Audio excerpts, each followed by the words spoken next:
Hi, the question for today is the usual care for tinnitus usually the best? The answer to today's question comes from the Department of Audiology in Hoensbroek, Nederlander. That's Hoensbroek, Netherlands. Although the general public usually doesn't know there's anything wrong, tinnitus can be and often is a terribly distressing and debilitating hearing condition, affecting the sufferer and their family. First of all, this study compared usual care, at least in the Netherlands, with specialized care, usually counseling and therapy techniques.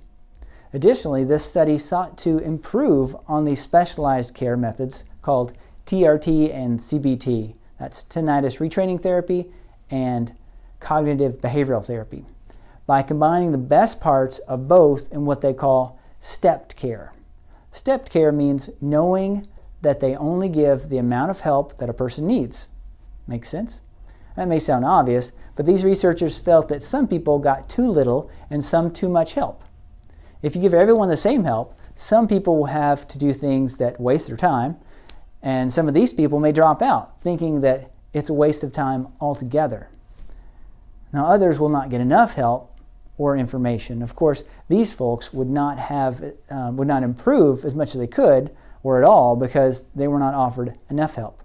So the trick is to know who needs what. The researchers started by identifying the strengths of their two favorite treatments, TRT and CBT. TRT is structured basic counseling, education, and sound masking with a sound generator. The focus of TRT is sound habituation. That is, being able to compensate for their tinnitus so they don't suffer as much from it. CBT, cognitive behavioral therapy, is intensive counseling therapy intended to modify dysfunctional beliefs and behaviors through education, relaxation, mindfulness, behavior training, and more. The focus of CBT is replacing dysfunctional beliefs and behaviors about tinnitus. Now, this too is a form of compensation. Now, here's what the treatments look like.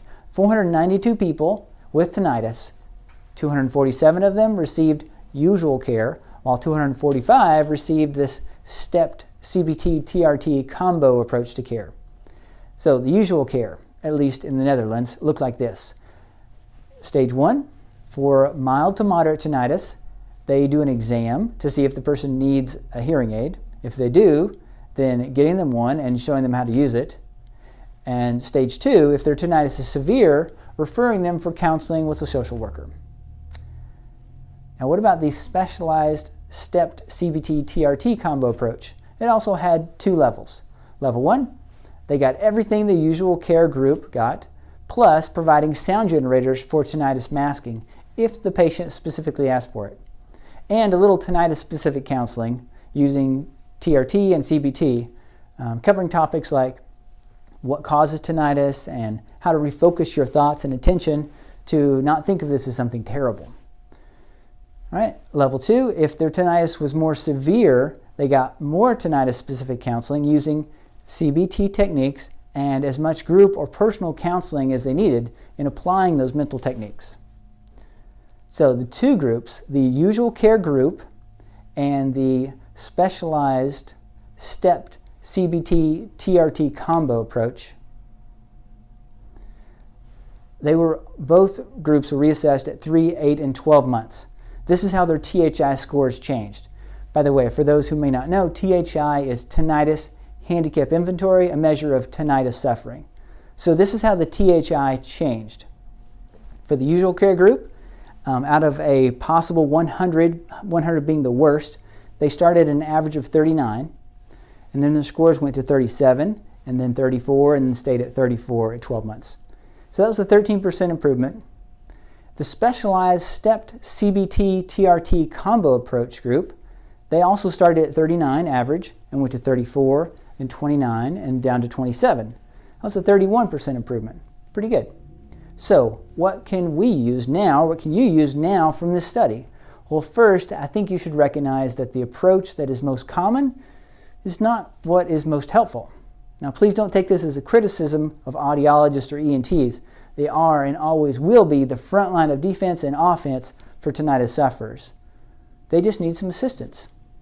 Secondly, don't settle for the answer, "I'm sorry, nothing can be done for your tinnitus." Now, granted, perhaps there is no cure, but there is reliable help. All right, now what about future applications? What if, future applications, they're my favorite part. What if we could make a CBT-TRT combo approach and put it on the web, or even better, on an app, on a phone? Now, there are some hurdles, like the more intensive counseling that was provided with more personalized application of the techniques. That would have to be worked out, but I know it can be done. In fact, I've tested an artificial assistant health coach, so I know it can be done. Now, what do you think about these applications for now and in the future? I'd like to know your thoughts. Please leave a comment or request a review of a particular research study. To stay connected to tinnitus research and therapy applications, subscribe to our YouTube channel. And to be notified of new therapy and video postings, click the bell. And also subscribe to our email newsletter at tinnitussynergy.com. Thank you, and God bless you.